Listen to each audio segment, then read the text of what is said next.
Hi, this is Paul. I wanted to make a short video. We'll see if I can manage to make a short video.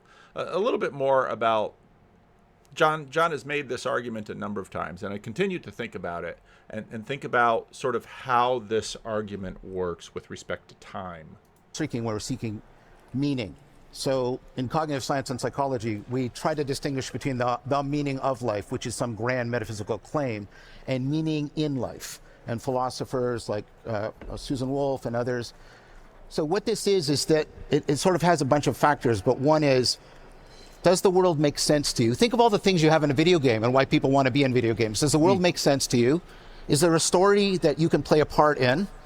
And is there a way for you to level up, for you to get better as a person, to enhance your agency? And so it's this fundamental sense of connectedness. And so you can determine meaning in life by asking people three questions.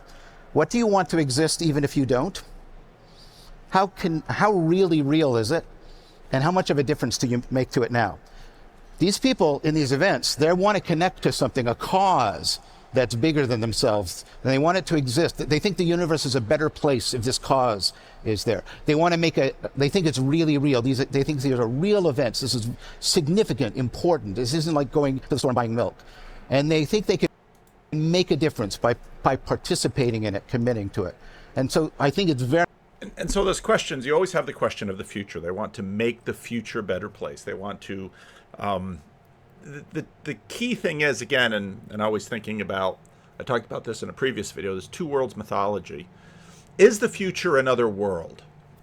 Now, I finished off my books about the popes during the war, and I've moved on to John O'Malley's, actually his audio course about the popes, and this book, which is kind of something that followed the audio course about the popes. And of course, the history of the papacy is an enormous thing, and I've already found it helpful so far. But what you tend to find is that people sort of pin their hopes on a political solution, a candidate, maybe a pope. And in fact, of course, one of the things that John O'Malley really helped me see was in his book was just the enormous impact of Pope John Paul II. He had a very long tenure. He named a huge number of cardinals. He was fairly determined in terms of the kinds of people that he made bishops and cardinals. And a good number of people thought that, well, what Pope John Paul II did in the church would remain permanent. The difficulty with the future is that we're always making more of it. And what is sort of achieved can be undone, and whatever perspective you're looking at, perhaps it's a political policy or, again, a person in charge or a regime or something like this, we always have, as human beings, this default to some sort of, and I would say, a sacred future. Now, part of the move that John often makes is he talks about the sacred, and because of pluralism, the reason that you sort of defer to the sacred as such instead of something which would be quite a bit more particular, such as God or something like that, is you recognize there's a functional quality that the sacred is playing. And I would say that when it comes, what's functioning in terms of that rule about the future and engagement towards the future is that what you're really looking at is sacred time. Now, I sort of noticed this when I was working on the Heidelberg Catechism, and I noticed the difference between a couple of different translations. Actually, I can't find exactly where I noticed it, or maybe I read it wrong, but it was in Lord's Day 5. According to God's righteous judgment, we deserve punishments both now and in eternity.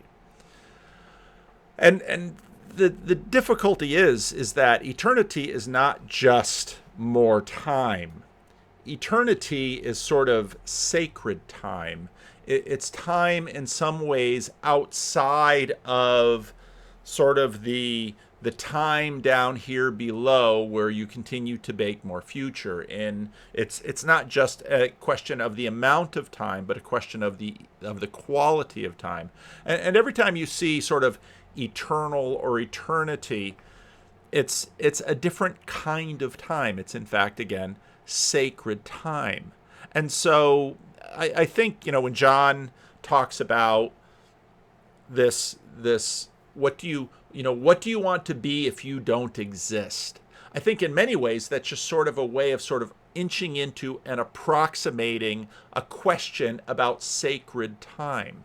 Because the truth is, you want, let's say, okay, what do I want when I no longer exist? Well, what do you mean by that? Because the truth is that something of me will exist even after I physically die, but pretty clearly talking about a physical death. So let's say some of my children have children of their own, and before I die, I get to meet my grandchildren. And this is very common, of course. And then when I am old, what do I want for my grandchildren? I want for my grandchildren that they, and then all kinds of good things. But of course, what will happen in this world with respect to my grandchildren is hopefully they will get some of the good things that I wish for them.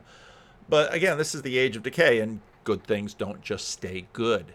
You can think about, okay, well, this pope or this president or this prime minister or this political party or this government system or this law or this policy or this thing, all of those things down here are not in sacred time. And so therefore, whenever we sort of default into eternity, we're really sort of, I'd say, again, implicitly invoking something of a two worlds mythology. And I think this is actually inevitable. I seriously wonder if you can, to what degree lack of sacred time undercuts the meaning mechanism by which we so naturally default into they were happily ever after.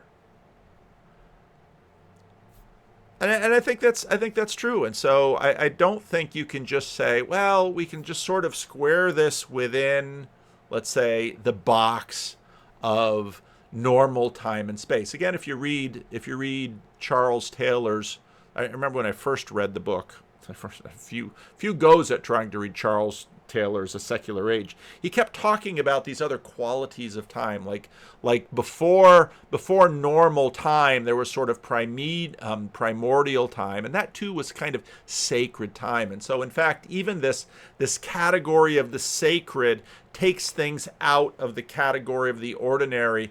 And even if you want to sort of have circumlocutions around particular religious narratives, I think even all of the discussion about the sacred just continues to sort of beg the question that these are functional categories that simply don't, that you simply can't avoid.